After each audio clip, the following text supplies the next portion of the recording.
what's going on, guys? Jonah right here with the Blue Collar Blueprint podcast. So I'm talking to a customer the other day, and it comes up that I used to be a school teacher before I started doing all this stuff. He kind of looks at me and he goes, "So you like doing drywall more than you like being a school teacher?" And I thought about it for a second. I looked at him and I said, I'll tell you the truth. Believe it or not, my answer is no! Absolutely not! My job is fine. Drywall, nothing wrong with it, but it's a lot more physically demanding. It's a lot harder. It's more tedious. It's all of that stuff. But guys, that's not why I'm a blue-collar guy.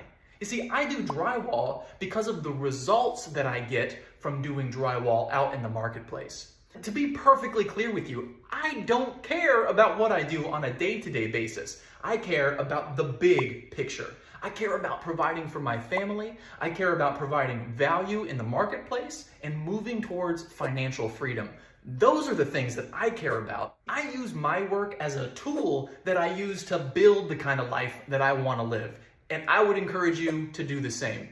We'll talk more about all of this stuff over at the Blue Collar Blueprint podcast. We'll see you there. Simperfix.